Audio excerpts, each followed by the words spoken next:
اللہ اللہ اللہ قلب کو جس کی رویت ہے آرزو قلب کو جس کی رویت ہے آرزو جس کا جلوہ ہے عالم میں ہر چار سو قلب کو اس کی رویت ہے آرزو جس کا جلوہ ہے عالم میں ہر چار سو بلکہ خود نفس میں ہے وہ سبحانو بلکہ خود نفس میں ہے وہ سبحانو عرش پر ہے مگر عرش پر ہے مگر فرش کو جستجو اللہ سبحان اللہ اللہ اللہ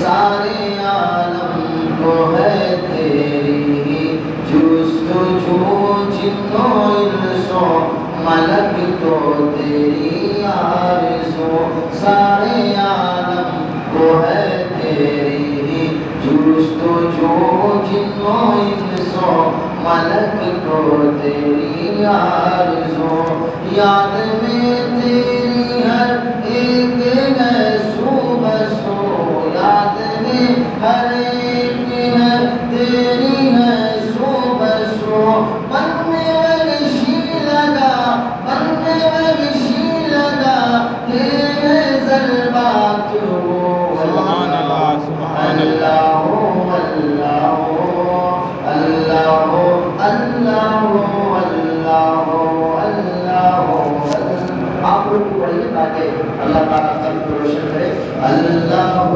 اللہ اللہ اللہ آخری شعر نغمہ سمجھانے گلشن میں چرچا تیرا چرچے ذکر ہے حق صبح و مشام کہ اپنی اپنی چلن اپنی اپنی صدا اپنی اپنی چلن اپنی اپنی صدا سب کا مطلب ہے واحد کے واحد ہے تو اللہ اللہ اللہ اللہ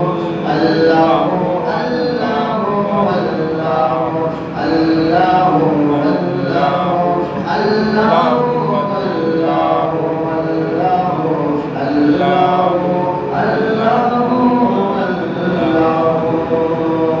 الحمدللہ رب العالمین والعاقبۃ للمتقین والصلاۃ والسلام علی سید المرسلین اما بعد اعوذ باللہ من الشیطان الرجیم بسم اللہ الرحمن الرحیم یا ایھا الذین آمنوا قوا انفسکم واہلیکم نارا وقودها الناس والحجارہ قال النبی صلی اللہ علیہ وسلم فاسألوا اہل الذکر ان کنتم لا تعلمون آمنت باللہ صدق اللہ العظیم وصدق رسولہ النبی الامین المتین الکریم ونحن علی ذلک من الشاہدین والشاکرین والحمد للہ رب العالمین۔ آئیے اسی زندگی میں بشر خوشحالی ہو اس سے ہم سبھی مل کر دو عالم کے تاجدار شفیع روز شمار احمد مجتبیٰ محمد مصطفیٰ صلی اللہ تعالیٰ علیہ وسلم کی مقدس پالنا جھوم جھوم کر نظرانے اپنی کو پیش کریں برے بابا سے کرم اللہم صلی اللہ سیدنا شفیعنا مولانا محمد علیہ وسلم صلی اللہ علیہ صلاۃ و سلام علیک یا رسول اللہ صلی اللہ تعالیٰ علیہ وسلم۔ حضرات محترم قرآن کریم میں اللہ ارشاد فرماتا ہے یا ایھا الذین آمنوا قوا انفسکم واہلیکم نارا، اے ایمان والو جہنم کی آگ سے خود بھی بچو اور اپنے اہل و عیال کو بچاؤ۔ آگے فرمایا وقودها الناس والحجارہ، کیونکہ اس کا ایندھن مٹی اور پتھر ہے۔ اللہ نے کہا مٹی اور پتھر ایندھن، آپ سمجھیے ایندھن کس چیز کو کہتے ہیں؟ جب آدمی آگ جلاتا ہے نا، آگ کو جلانے کے بعد اس کو بھڑکانے کے لیے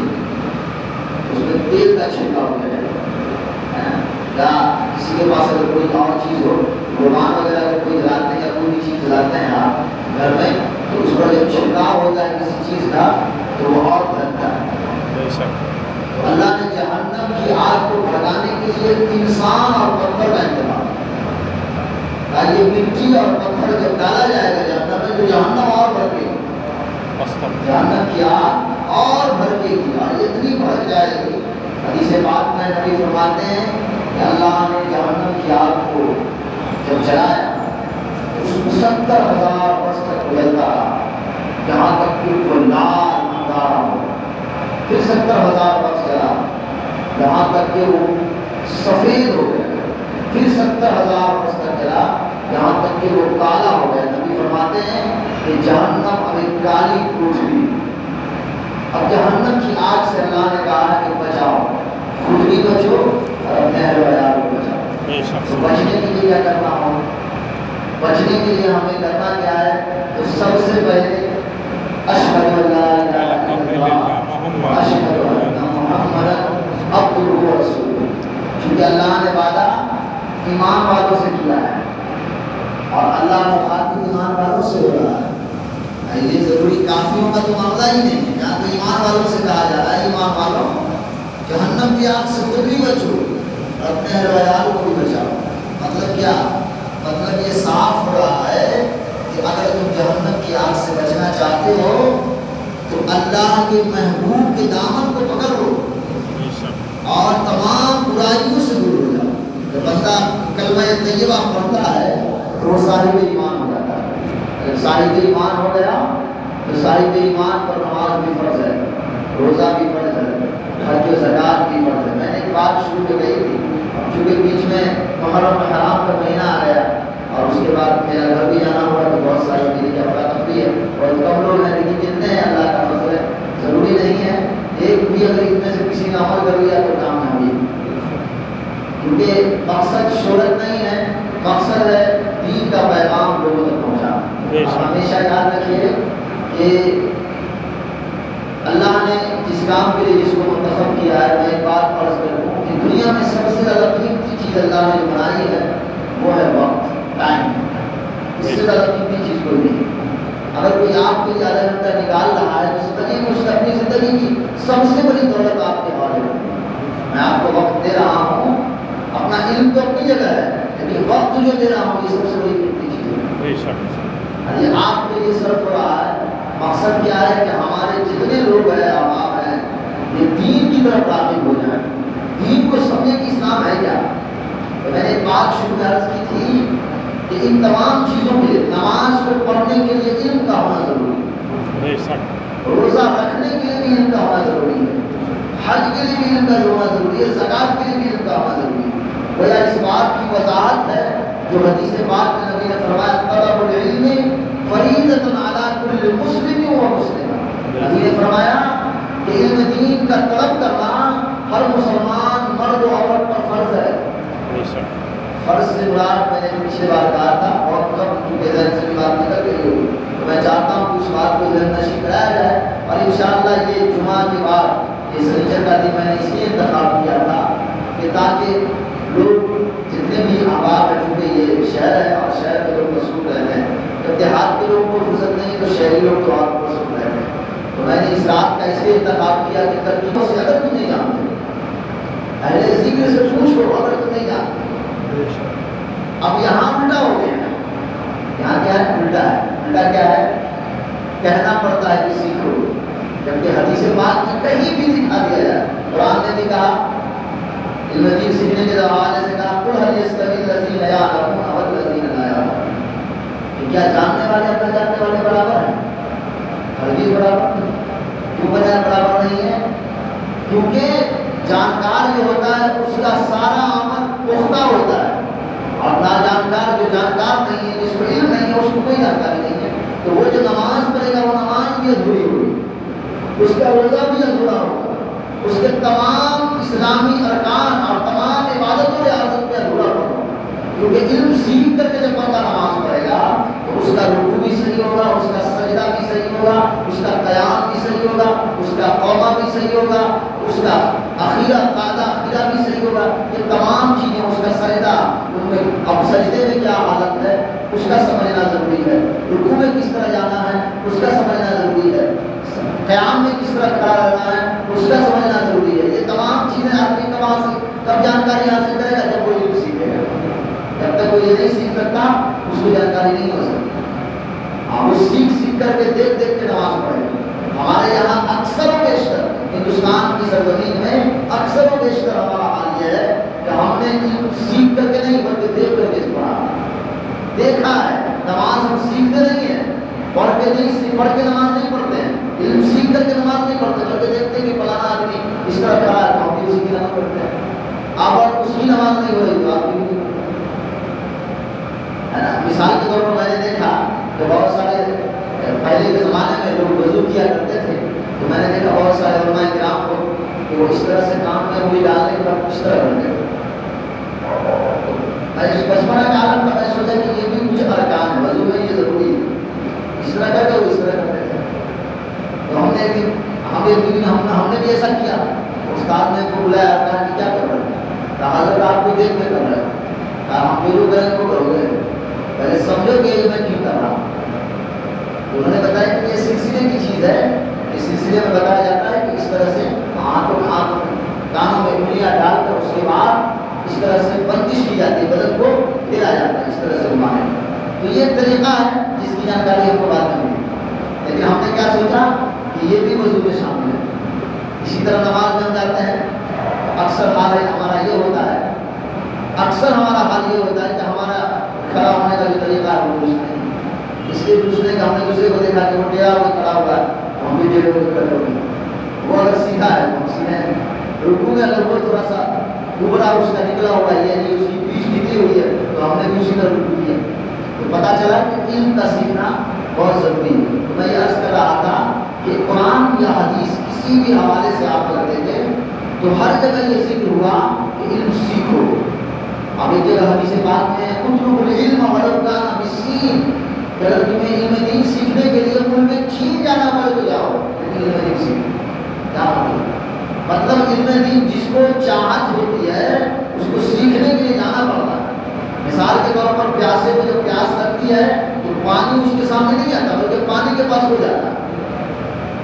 ابھی جو زمانہ آ گیا ہے یہ زمانہ الٹا ہوا ہے، جہاں ہم تو مائل کرم ہے کوئی سایہ ہی نہیں، رات دکھلائے کسے رہلبے منزل ہی نہیں۔ ہمارا حال یہ ہے کہ ہم سمجھاتے رہتے ہیں کہ کچھ سیکھ لیجیے، لیکن ہمارے پاس ہم اپنا وقت نہیں ضائع کرنا چاہتے، لیکن کوشش کریں۔ نبی فرماتے ہیں کہ علم دین کی محفل میں ایک لمحہ، یہ جو ہم سیکھنے کے لیے بیٹھے ہیں، ایک لمحہ بیٹھنا 1000 سال کی عبادت سے بیٹھنا۔ سبحان اللہ، سبحان اللہ۔ 1000 سال کی آپ کی عمر بھی نہیں، اگر ایک لمحہ آپ بیٹھ جاتے ہیں تو ایک لمحہ کیا ہے 1000 سال کی عبادت سے بہتر ہے۔ تو قرآن کریم اور حدیث کے حوالے سے جو ذکر ہے کہ علم دین کا سیکھنا ہر مرد و عورت پر فرض ہے، تو اب یہ سمجھ لیں کہ کون سا علم فرض ہے، کون سا علم فرض ہے۔ یہ جو ہم نے ڈاکٹر انجینئر بننے کی کوشش کرتے ہیں اور انگریزی پڑھائی کرتے ہیں، یہ تمام علم نہیں ہے، یہ ہنر ہے۔ علم کیا ہے؟ جو دین میں شامل ہو علم ہے، جو دین سے الگ ہو وہ علم نہیں، وہ ہنر ہے۔ اور علم کا معاملہ یہ ہوتا ہے کہ علم سے انسان دنیا میں بھی کامیاب ہوتا ہے، آخرت میں بھی کامیاب ہوتا ہے، لیکن ہنر کا معاملہ یہ ہوتا ہے کہ اس سے صرف دنیا کامیاب ہوتی ہے، اس سے دنیا میں فائدہ حاصل کیا جا سکتا ہے۔ آپ کتنے بڑے ڈاکٹر ہیں قبر نہیں پوچھا جائے گا، آپ کتنے بڑے پروفیسر آپ سے قبر نہیں پوچھا جائے گا، آپ سے سوال ہوگا کہ دین کیا، تم نے کیا سیکھا، تم کون سے دین کے ماننے والے ہو، کس رب پر ایمان رکھتے ہو، کس نبی کا کلمہ پڑھنے والے ہو، یہ سوال ہوگا۔ قیامت میں جائے گا تو کہا جائے گا کہ ڈاکٹر سواری آپ کے لیے کچھ لگی ہے، نہیں۔ قرآن نے بھی ذکر کیا، حدیث پاک ایک بات اور آخری جملے میں بات ختم کرنے کی کوشش کروں گا کیونکہ وقت نہیں ہے، تو کچھ باتیں میں وضاحت کے ساتھ بیان کرنے کی کوشش کروں کہ نبی رحمت صلی اللہ علیہ وسلم نے 9 ہجری میں آخری حج ادا فرمایا۔ یہ حج ادا کرنے کے بعد آپ ایک مقام پر کھڑے ہوئے، حجۃ الوداع کا یہ مقام، آخری خطبہ جو نبی نے تمام صحابہ کے بیچ میں دیا، جسے حجۃ الوداع کہا جاتا ہے نا، آخری خطبہ دیا، کھڑے ہو گئے پہاڑ کے ٹیلے پر کھڑے ہو کر کے آپ نے فرمایا لوگوں ہو سکتا ہے کہ میں تمہارے پیچھے اگلے سال مروں۔ نبی نے کیا فرمایا؟ یہ آخری تمہاری اور ہماری ملاقات آخری ہے، ہو سکتا ہے کہ اس جان لو کہ ہمارا دین مکمل ہو چکا ہے. یہ نبی کا خطبہ ہے. اور اس کے بعد نبی نے فرمایا جو باتیں وضاحت کی اس میں سے بات یہ وضاحت کی نبی نے فرمایا کہ ہمیشہ دین ایمان دین متین پر کی خدمت کرنا. اور ساتھ ہی ساتھ نبی نے جو خطبے میں ایک بہت بڑا جملہ کہا جو ہمارے ساتھ نہیں ہو پاتا. آپ نے کہا کہ کوئی بڑا اور چھوٹا نہیں, نہ کالے کو گورے پر فضیلت ہے نہ گورے کو کالے پر فضیلت ہے. لیکن آگے کیا کہا؟ وَأَهْلُ التَّقْوَىٰ, لیکن جو تقویٰ والے ہیں جو علم والے ہیں ان کو اللہ نے مقام دیا. پتا چلا کہ ہمارے بیچ میں کوئی فرق نہیں ہے, لیکن فرق صرف اتنا ہے کہ جو علم میں زیادہ ہے. تو اب آئیے کیا ہے فرض کی دو قسمیں. علم دین سیکھنا جو ہے فرض ہے لیکن اس کی دو قسمیں. مثال کے طور پر ہم نے عشاء کی نماز پڑھی. یہ عشاء کی نماز فرض ہے لیکن یہ کیسا فرض ہے؟ یہ فرض عین ہے. اور فرض عین کا معاملہ یہ ہوتا ہے کہ ہر آدمی پر الگ الگ فرض ہے. اگر ایک ہم نے پڑھ لیا آپ کے ذمہ کا فرض ادا نہیں ہوا, آپ کو پڑھنا پڑے گا. لیکن اسی فرض میں ایک اور فرض ہے جسے فرض کفایہ کہتے ہیں. وہ فرض کون سا فرض ہے؟ وہ کون سی نماز ہے جو فرض ہے؟ وہ نماز جنازہ ہے. جنازہ کی نماز جو ہے وہ فرض کفایہ ہے. اگر کسی ایک نے پڑھ لیا تمام ذمہ داری سے سرگوش ہو گئے, تمام سے ذمہ داری اٹھ گئی. لیکن اگر کسی نے نہیں پڑھا تو کیا ہوا؟ اب سب گناہگار ہوں. جیسے اعتکاف ہے, رمضان کے مہینے میں اعتکاف کرتے ہیں. اعتکاف کا کیا معاملہ ہے؟ اعتکاف سنت کفایہ ہے. اگر کسی محلے میں سے ایک شخص نے بھی اعتکاف کی نیت سے مسجد میں 10 دن اپنا وقت گزارا, تمام کے تمام پر یہ ذمہ ہو گئے. اگر کسی نے بھی مسجد میں اعتکاف نہیں کیا تو تمام گناہگار. تو اسی طرح علم کی دو قسمیں, ایک ہے علم فرض عین, ایک ہے علم فرض کفایہ. تو فرض کفایہ کون سا علم ہے اور فرض عین کون سا علم ہے؟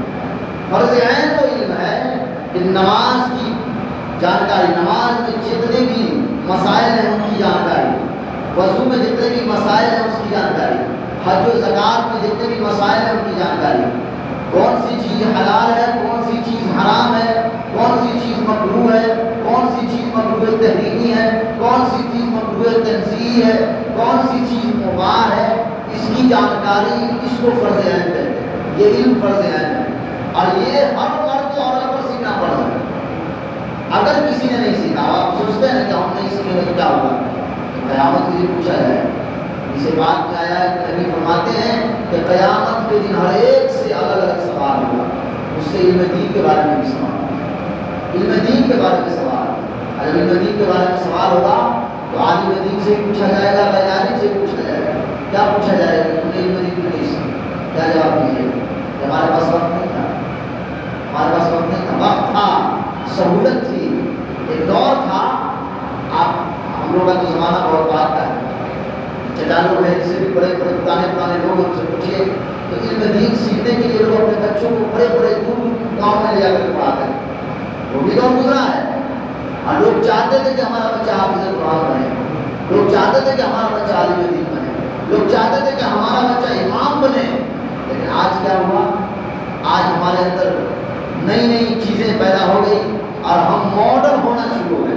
آج کا مسلمان ماڈل ہو گیا, اتنا ماڈل ہوا کہ علم دین کو چھوڑ کر کے دنیاوی چیز کو اختیار کرنا شروع ہو گیا. نتیجہ کیا نکلا؟ ان سے پھرے جہاں پھرا آئی کمی وقار. آج ہم ان کے در سے پھر گئے تو دنیا ہمیں ذلیل کر گئی. مقصد صرف اور صرف بس یہی ہے ہم اپنے بچوں کو علم دین نہیں سکھا پاتے. اپنے بڑوں کا بچوں کے لیے تو مدرسہ ہے, اب آپ لوگوں کے لیے کون سا مدرسہ کھلا ہے؟ تو ہم نے یہ سوچا کہ کیوں نہ آپ کے لیے ایک چھوٹی سی محفل شروع کی جائے جس میں کچھ باتیں بیان کی جائے. اور فرض کفایہ کیا ہے؟ عالم دین بننا, حافظ قرآن بننا, قاری قرآن بننا, محدث بننا, مفتی بننا. جتنے بڑے بڑے علماء قرآ حضرات ہیں ان کو یہ فرض کفایہ ہے. یہ علم کیا ہے؟ یہ فرض کفایہ ہے. تو علم کی دو قسمیں سمجھ میں آ گئی. ایک علم فرض عین, دوسرا علم فرض کفایہ. فرض عین کیا علم ہے؟ جیسے ہی آپ نے اللہ کی وحدانیت کا اعلان کر لیا, رسول کی رسالت کا اعلان کر لیا, تو آپ پر فرض ہے کہ آپ نماز کے مسائل کو جانیں, آپ پر فرض ہے کہ آپ وضو کے مسائل کو جانیں, آپ پر فرض ہے کہ آپ وضو کا طریقہ جانیں, آپ پر فرض ہے کہ آپ ہر حلال چیز کو حلال جانیں, کون سی چیز حلال ہے اس کی جانکاری آپ کو حاصل ہونی چاہیے. یہ تب حاصل ہوگا جب قرآن کریم کو آپ پڑھیں گے, جب حدیث پاک کا مطالعہ کریں گے, جب ہم علماء کی صحبت میں بیٹھے ہے نا، نبی فرماتے ہیں کہ علم دین کی محفل میں ایک لمحہ بیٹھنا، ایک جگہ فرمایا 1000 سال اور ایک جگہ فرمایا 70,000 برس کی عبادت سے بہتر ہے۔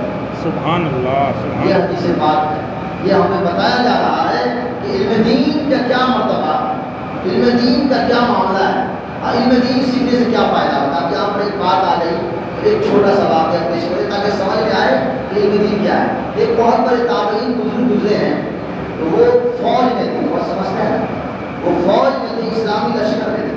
وہ اپنے گھر سے نکلے اور تقریباً 20 سال کے عرصے کے بعد، اور کسی میں آیا ہے کہ تقریباً 25 سال یا 30 سال کے عرصے کے بعد وہ جب گھر واپس آئے تو رات کی تاریکی میں پہنچے، اور آج جاتے وقت انہوں نے کیا کیا تھا، اپنی بیوی کو 4000 دینار دیا، 4000۔ آج کے مطابق آپ سمجھ لیجیے کہ بہت بڑی رقم ہے، کیونکہ ایک دینار کی قیمت 25,000 روپیہ ہے۔ ابھی جو ہندوستان کا سکہ ہے اس کے حساب سے ایک دینار 25,000 کا، یعنی اگر ایران سے یا یہاں مصر میں دینار چلتا ہے اور عمان میں دینار چلتا ہے، یہاں کے لوگ دینار زیادہ استعمال کرتے ہیں، وہاں کا دینار اگر لایا جائے تو ایک دینار یہاں کا 25 سال کا عرصہ ہو جاتا ہے۔ رات کی تاریکی میں پہنچے، بیوی پہچان نہیں سکی، لیکن جب پورا حلیہ بتایا تو بیوی نے پہچان لیا، بڑی خوشی ہوئی۔ رات کی تاریکی میں اپنے گھر میں گئے، کھانا وغیرہ کھا کر کے آرام کرنے لگے، تو پیسے کا یاد آیا کہ 4,000 دینار میں ہم نے تم کو دیا تھا، وہ کیا کیا؟ تو بیوی نے کہا کہ آپ آرام کریں، صبح میں بتاؤں گا کہ کیا کروں، بتاؤں گی کہ کیا ہوا۔ لیکن وہ صحابی رسول میں بار بار دل میں یہ چیز پہنچتی تھی کہ آخر یہ پیسہ ہوا تھا، اتنی بڑی رقم کہاں گئی؟ جب صبح کی سفیدی نمودار ہونے لگی تو صحابی نے فجر کی نماز کے لیے مطابق نکلے، جب جانے لگے تو اپنی بیوی سے کہا کہ تم نے بتایا نہیں، تم نے بتایا نہیں کہ تمہارے وہ 4,000 دینار کیا کیا۔ تو صاحب وہ تابعی کی بزرگ تھے، وہ بزرگ جو تھے ان کی بیوی نے کہا کہ آپ نماز پڑھ جائیں پھر بتاتی ہوں۔ تو نماز پڑھ کے واپس آئے، بیوی نے کلائی پکڑا اور لے گئی۔ یہ بہت بڑا میدان تھا اور اس میدان میں ایک سفید پوش کپڑا پہنے ایک نوجوان پیپر پر بیٹھ کر تقریر کر رہا تھا۔ بیوی نے اشارہ کر کے کہا کہ دیکھو وہ جو آپ کا بیٹا ہے، اسی کے علم کے لیے میں نے سارا پیسہ بچایا، سبحان اللہ، سبحان میں نے اس اللہ۔ کو عالم دین بنایا ہے، آج وہ بیٹھ کر کے تقریر کر رہا ہے اور سامنے سن ہے، اتنا سنا تو شوہر خوش ہو گیا، کیا تم نے اتنا بڑا کام کیا ہے کہ اس دولت کی جیسی کوئی دولت ہی نہیں، سبحان اللہ، اس علم سے بڑی کوئی دولت نہیں۔ بے شک۔ یہ علماء کرام اور ہمارے صوفیہ کا طریقہ تھا کہ اپنے پیسے کو رائگاں نہیں کرتے تھے، وہ خاتون کے لیے تھے، وہ چاہتی تھی اپنے میک اپ کے لیے، اپنے گھر بار کو ٹھیک کر لیتی، اچھا خاصا جو ہے آج اچھا خاصا بزنس بنا سکتی تھی۔ آج ہمارے یہاں ہوتا ہے ہمارے پاس اگر 10,000 ہو تو کوشش کرتے ہیں کہ 20,000 ہو، لیکن اس بندی نے کیا کیا، اس بندی نے اپنے بچے کے علم دین سیکھنے کے لیے تمام پیسے کو خرچہ کر دیا، بے شک۔ اور نتیجہ کیا نکلا کہ وہ بہت بڑے عالم بن گئے۔ اور وہ عالم کون تھے؟ وہی حضرت امام مالک۔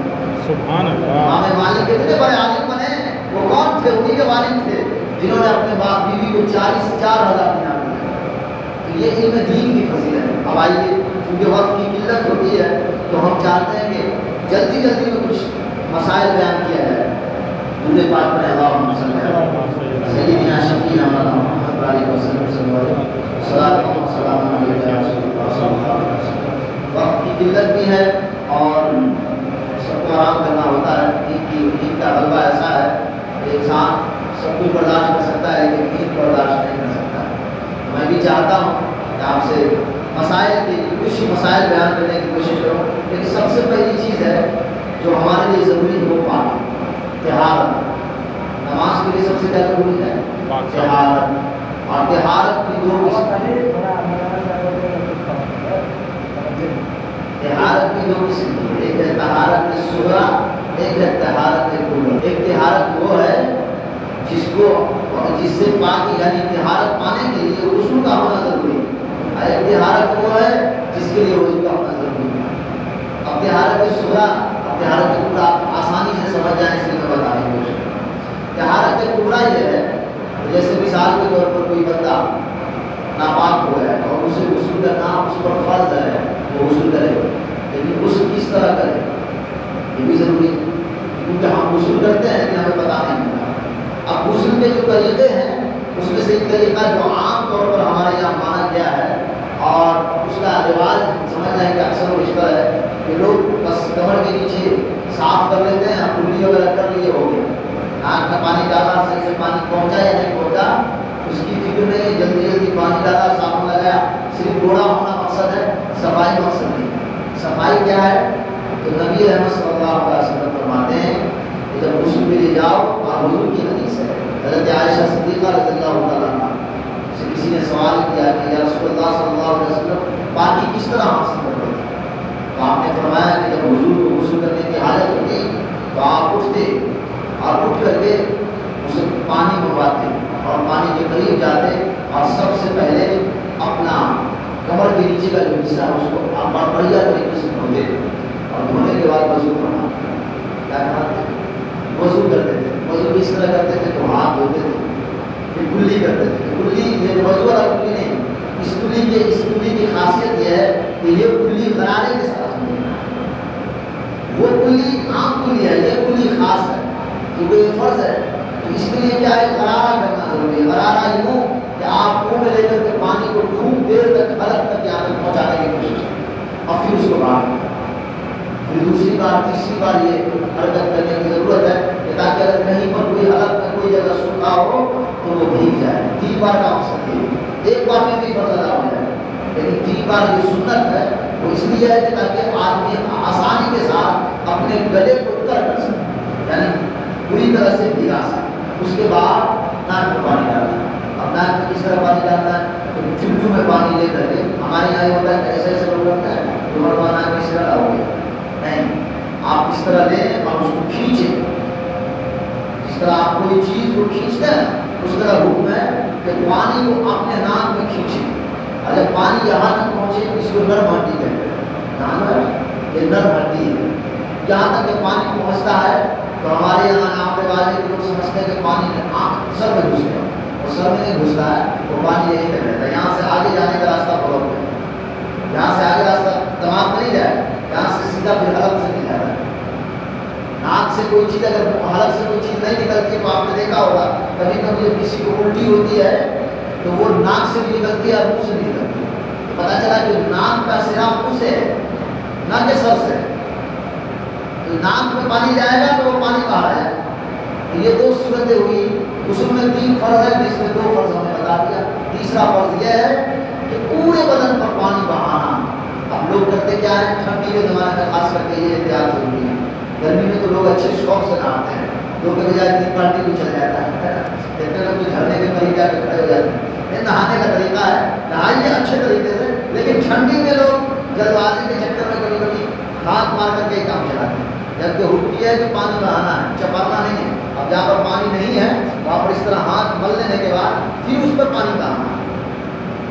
وضو کا بھی یہی طریقہ ہے، وضو میں ہم کرتے کیا ہے کس طرح کر لیتے ہیں، تو اس طرح نہیں، پانی بہانے کا حکم پوری طرح سے پانی بہائیں، آپ صرف ملا لیں اس پر پانی بہائیں۔ تو سب سے پہلے ان چیزوں کو سمجھیں کہ غسل میں 3 فرض ہیں اور یہ تینوں فرض بہت ضروری اہم ہے، اس کا ایک دم ضروری۔ اور یہ آگے ایک چیز اور بتا دیتا ہوں، سب سے اہم ضروری ہے کہ ہمارے یہاں یہ ہوتا ہے کہ اکثر ہمارے گاؤں محلے کے لوگ اور شہر میں بھی یہ عام رواج تو نہیں ہے، اکثر لوگ جب آفس جاتے ہیں تو کام کرنے جاتے ہیں تو فریش ہوتے ہیں تو غسل کر کے جاتے ہیں، لیکن اب نبی رحمت صلی اللہ علیہ وسلم کا فرمان سنیں، نبی فرماتے ہیں کہ جو پورے دن ناپاک رہے اللہ تعالیٰ اس کے گھر سے برکت اٹھا لے، ناپاک نہیں رہنا چاہیے، ناپاک نہیں، اس کو غسل جنابت کہتے ہیں، یعنی جب بندہ اپنی بیوی سے ملتا ہے اور ملنے کے بعد جو ناپاکی حاصل ہوتی ہے، ناپاک ہو جاتا ہے بندہ،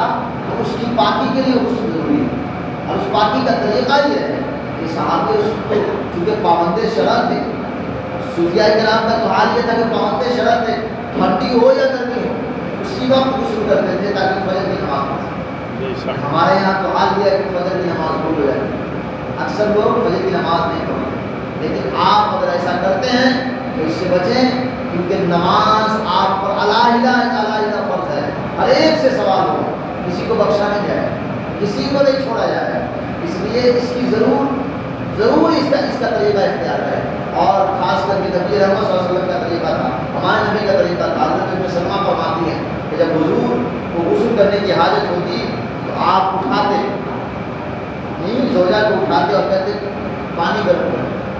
ٹھنڈ کے زمانے میں کیا کہتے ہیں؟ پانی گرم کرو اور نیم گرم پانی سے ہلکے گرم پانی سے غسل کروانا تاکہ صحت بھی برقرار رہے اور غسل بھی ہو جائے. تو اگر نہ ہو سکے تو یہ طریقہ ہے. لیکن نماز فجر پڑھے. نبی فرماتے ہیں کہ جب بندہ نماز فجر پڑھتا ہے اور تب کسی کام سے نکلتا ہے تو پورے دن اللہ کی حفاظت میں رہتا ہے. سبحان اللہ. فرشتے اس کی حفاظت کرتے رہتے ہیں. لیکن جب بندہ رات کو سوتا ہے اور فجر کو چھوڑ دیتا ہے اور پھر اٹھتا ہے اسی حالت میں چلا جاتا ہے تو پورے دن شیطان اس کے ساتھ ہے. تو اب آپ کو یہ ڈیسائیڈ کرنا ہے, یہ تہیہ کرنا ہے, یہ طریقہ اختیار کرنا ہے کہ ہم کو شیطان کے ساتھ رہنا ہے کہ فرشتوں کے ساتھ. اب فرشتوں کے ساتھ رہنے کے لیے فجر کی نماز پڑھنی پڑی. تو فجر کی نماز کی ادائیگی کیجیے. اللہ تعالیٰ آپ کی صحت میں بھی بنا برکت عطا فرمائے. آپ نے یہاں وقت دیا, اللہ تعالیٰ آپ کی اس وقت کو قبول فرمائے.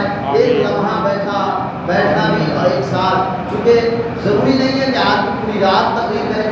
10 منٹ میں بھی بات ہو سکتی ہے, 5 منٹ میں بھی بات ہو سکتی ہے. آج سے میں نے شروع کیا ہے, انشاءاللہ ہر ہفتے کچھ نہ کچھ مسائل بیان کیے جائیں گے. اسی بیچ کچھ حدیث پاک بھی بیان کیا جائے گا تاکہ ایمان کو تازگی ملتی ہے. اب جو سب سے زیادہ اہم ہے, جو ہمارے اندر سے کمی اب ختم نہیں ہو رہی ہے, ایک چیز اور بتا دیتے ہیں کیونکہ جب بات ذہن میں آتی ہے تو بتا ہی دینا بہتر ہے. مومن کی نشانی یہ ہے, نبی فرماتے ہیں کہ جو مومن ہوگا وہ جھوٹ نہیں بولے گا. جھوٹ سے پرہیز کرے. جھوٹ سب سے بڑا گناہ ہے. ایک شخص آیا مدینے کے قریب کا, دیہات کا رہنے والا تھا, اس کو عرابی کہا ہے. مدینے کے لوگ اس کو, شہر کے لوگ دیہاتی کو عرابی کہا کرتے تھے, گوار کہا کرتے تھے, بدھوا کہا جاتا ہے. عرابی دیہات کے رہنے والے کو عرابی کہا ہے. وہ شخص آیا, اس نے کہا کہ یا رسول اللہ میرے اندر 4 خصلتیں ہیں, 4 بری عادتیں ہیں اور چاروں اتنی بری ہے اب میں سب کو ایک ساتھ چھوڑ بھی نہیں سکتا. آپ نے فرمایا کون کون سی؟ کہا میں جھوٹ بہت بولتا ہوں. کہا دوسری؟ کہا میں چوری کرتا ہوں. کہا تیسری؟ کہا میں زنا کرتا ہوں. کتنی ہو گئی؟ یہ ہوئی نا. میں زنا کرتا ہوں, میں جھوٹ بولتا ہوں اور میں چوری کرتا ہوں اور اس کے بعد شراب پیتا ہوں. میں شرابی بھی. اب آپ بتائیں, حضور سے پوچھ رہا ہے کہ اب آپ بتائیں کہ سب سے بہتر کون ہوگا کہ کس کو میں پہلے چھوڑوں. میں چاہتا ہوں کہ ایک ایک کر کے چھوڑوں, ایک مرتبہ نہیں چھوڑوں. تو آپ نے فرمایا کہ ایسا کرو, جھوٹ بولنا چھوڑو. کیا کہا؟ جھوٹ کو بولنا چھوڑو. اب وہ شخص سوچنے میں پڑ گیا کہ جھوٹ کو سب سے آسان. اب تو سوچے تھے کہ زنا کے بارے میں کہیں گے, شراب کے بارے میں کہیں گے, اور یا تو چوری کے بارے میں نہیں, سب کو چھوڑ کر کے جھوٹ پر آ گئے. تو اس نے سوچا بہت اچھا ہے, آسان ہے. اور حضور نے یہ فرمایا کہ 1 ہفتہ تک جھوٹ نہیں بولنا, اگلے ہفتے آ کر کے آپ کو بتانا, رپورٹ بتانا. اب وہ بندہ رات میں سویا, جیسے تھوڑی دیر ہوئی شراب پینے کی چاہت. اب شراب کا گلاس جب ہاتھ میں لیا جا رہا ہے تو حضور کی بارگاہ میں جاؤں گا کہ جھوٹ کیسے بولوں, کیونکہ جھوٹ کا ہی تو وعدہ ہے. وعدہ جھوٹ کا ہی کر کے آیا تو جھوٹ نہیں کروں. اور اگر جھوٹ بول دیا تو یہاں تو بچ جاؤں گا, وہاں نہیں بچوں گا, کیونکہ حضور کو تو خبر ہے. اور سچ بولوں گا تو سزا ملے گی, کیونکہ اسلامی سلطنت میں شراب پینے کی سزا 30 کوڑے, زنا کی سزا 80 کوڑے, اور 100 کوڑے اس کے لیے جو شادی شدہ, 80 کوڑا کواڑا کے لیے, اور جو بوڑھا آدمی زنا کرے اس کو 120 کوڑے. اور حدیث میں یہ بھی آیا ہے کہ جو بوڑھا آدمی زنا کرے 50 سال کی عمر کے بعد, 40 سال کی عمر کے بعد, تو اس کے لیے حکم ہے کہ اس کو زمین میں پھنسا دیا جائے, گاڑ دیا جائے, پتھر مار مار کے مار دیا جائے. یہ حکم, یہ 3 طریقہ اسلام. چوری کرنے کی سزا ہاتھ کاٹنا. اب بندہ سوچ میں پڑ گیا کہ اگر شراب پیوں گا اور جھوٹ بولا تو بھی پھنسا, اور سچ بولا تو بھی پھنسا. اس نے کہا کہ نہیں, اب توبہ کر لیا تو اس سے بھی توبہ کر لیا, شراب سے بھی توبہ کر لیا. پھر جب آدھی رات تھوڑی دیر ہوئی پھر سوچا کہ چلو زنا کر لیتے ہیں, جس کو عام زبان میں آپ لوگ جانتے ہی, ہمیں بتانے کی ضرورت نہیں سمجھتا, زنا کر لیتے ہیں, بلاತ್ಕಾರ جس کو کہا جاتا ہے. تو زنا کر لیتے ہیں. جب یہ ارادہ ہوا پھر خیال آیا کہ حضور کی بارگاہ میں آنا, اگر حضور نے پوچھ لیا تو کیا جواب دوں, اگر سچ کہوں گا تو 80 کوڑے لگیں گے, اور جھوٹ بولوں گا تو پھر بھی پھنس جاؤں گا, کیونکہ حضور کو تو اور خبر ہے, حضور کے یہاں بچ نہیں سکتے ہیں. تو جھوٹ سے ہی نہ وعدہ تھا, میں تو جھوٹ بولنا نہیں تھا. پھر تیسری, پھر آخری لمحہ جب آخری پہر ہوا تو چوری کرنے کا ارادہ کیا. پھر ارادہ, پھر ذہن میں آیا کہ نہیں, اگر چوری کروں گا تو ہو سکتا ہے کہ کل حضور نے پوچھا اور بتا دیا, سچ بتایا تو ہاتھ کاٹا جائے گا, اور جھوٹ بولوں گا تو جھوٹ تو بولنا پہلے وعدہ کیا کہ نہیں بولنا، جھوٹ سے تو پہلے ہی وعدہ ہو چکا ہے کہ آج کے بعد جھوٹ نہیں بولنا۔ اب وہ ایک ہفتے کے بعد کیا آئے گا کہ کل ہی پہنچا صبح حضور کے قدموں میں گرا اور اس نے کہا کہ یا رسول اللہ آپ نے ایسا نسخہ بتایا کہ تمام برائی ختم ہو۔ ایک ہی ساتھ میں سر تو سب سے بڑی برائی کیا ہے؟ جھوٹ۔ اس سے پتا چلا کہ برائی کی جڑ کیا ہے؟ جھوٹ۔ اگر آدمی جھوٹ بولنا بند کر دے تو بہت ساری برائی سے بچ سکتا ہے۔ بے شک۔ اس بات میں فرمایا نبی رحمت صلی اللہ علیہ وسلم نے کہ بندہ جب جھوٹ بولتا ہے نا تو ایک جھوٹ بولنے کے بعد اس کو چھپانے کے لیے اس کو 70 جھوٹ بولنے پڑتے ہیں۔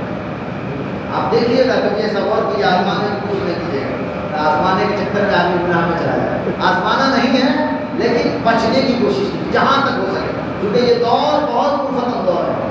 ایسے دور میں ہم ہیں کہ ہم کو کسی نے کتنے لوگوں نے سوال کیا کہ آپ ایسی بات کرتے ہیں۔ میں جب دیہات میں تھا بہار میں تو لوگ کہتے تھے کہ آپ جھوٹ بڑی پابندی لگا دیتے ہیں، اس پر جھوٹ نہیں بولے گا تو انسان کا کاروبار نہیں چلے گا۔ اللہ کے بندے ایسا نہیں ہے، آپ سے پہلے بھی لوگ گزرے، کیا وہ کھاتے پیتے نہیں تھے؟ ان کی تو 12 اولاد ہوگی تھی، 20 اولاد ہوگی تھی، 25 اولاد ہوگی تھی۔ ہماری تو 2-3 میں ہماری حالت خراب ہو جائے۔ وہ لوگ اتنے کثیر اولاد ہوا کرتے تھے، اتنے بال بچوں کے باپ ہوتے تھے اور سچ بول کر کے زندگی گزارتے تھے اور ان کے بچے بھی خوشحال ہوا۔ کیا وہ کپڑے نہیں پہنتے تھے؟ کیا وہ رہتے نہیں تھے؟ کیا وہ سہتے نہیں تھے؟ ایسے لوگ بھی گزرے ہیں جنہوں نے کوئی زندگی سچ کا ساتھ دیا تو اللہ نے ان کے ساتھ ان کے گھر میں برکت اور رحمت کا نزول کر دی۔ اس لیے کوشش کیجیے کہ آپ ابھی سے تیار کیجیے کہ جھوٹ سے پرہیز کیجیے۔ یہ پیغام ہے آج کا کہ جھوٹ بولنا یہ سخت گناہ بھی ہے اور یہ ہمارے لیے مومن کی نشانی ہے کہ وہ سچ بولے۔ یا ایھا الذین آمنوا کونوا مع الصادقین، یا ایھا الذین آمنوا کونوا مع الصادقین، اے ایمان والو سچوں کے ساتھ ہو۔ سچے لوگ کون ہیں؟ یہ صالحین کی جماعت ہے، یہ صلحاء کی جماعت ہے، یہ تابعین کی جماعت ہے۔ یہ لوگ کون لوگ ہیں؟ یہ لوگ سچے لوگ ہیں جنہوں نے پوری زندگی سچ کہا، سچ بولا، سچ سنا اور سچ پر عمل کرتے ہوئے زندگی گزاری۔ ہمیں بھی چاہیے کہ ہم سچائی کے ساتھ اپنی زندگی گزاریں۔ اور میں نے جمعہ کے بھی ایک بات آپ کو واقعہ سنایا ہی تھا کہ جب تک ہمارے اندر سچائی تھی ہمارے اندر حکومت تھی۔ ہم امامت بھی کرتے تھے، حکومت بھی کرتے تھے، سلطنت بھی ہماری تھی، سارا کچھ ہمارا تھا، لیکن جیسے ہی ہمارے اندر سے سچائی چلی گئی آج ہمارا حال یہ ہوا کہ آج ہم در کی ٹھوکریں کھاتے ہیں۔ سب سے پہلے اگر ہمارا مسلمان بھائی جہاں تک کہ مائکروفون سے بھی بہت ساری لوگ سنتے ہیں مگر ان تک آواز پہنچنے کی کوشش کرے، کاروبار میں بھی کوشش کرے جھوٹ نہیں بولے، حد تک امکان کوشش کرے کہ جھوٹ نہ بولے۔ سچ بولیں گے تھوڑا نقصان ہی ہوگا لیکن اس کا فائدہ بہت ہوگا، اور فائدہ ایسا ہوگا کہ اللہ اس کے رسول راضی ہو جائے۔ اور جب اللہ راضی ہو جائے، اس کے رسول راضی ہو جائے تو پھر کیا ہے؟ پوری دنیا کی چیزیں آپ میں ختم ہونے۔ اللہ تبارک و تعالیٰ ہم پر آپ رہنے سے زیادہ، سننے سے زیادہ عمل کی توفیق و رفیق عطا فرمائے۔ خوب کی سرے چمن پھول شاد رہے، باپ آ جاتا ہوں میں پیچھے تیرا آباد رہے۔ اعلیٰ حضرت فرماتے ہیں عرش کی آب و دنگ ہے، چرخ میں آسمان ہے، جانے مراد ہے کدھر آئے تیرا مقام ہے۔ عرش پہ تازہ چھیڑ چھاڑ، فرش پہ طوفان دھوم دھام، کان جدھر لگا یہ دل ہی داستان ہے۔ بزم ثنائے زلف میں میری ابو سے فکر کو ساری بہار حشت کھل چھوٹا سا اقتدار ہے، اور وہ جو نہ تھے تو کچھ نہ تھا، وہ جو نہ ہو تو کچھ نہ ہو، ارے جان ہے وہ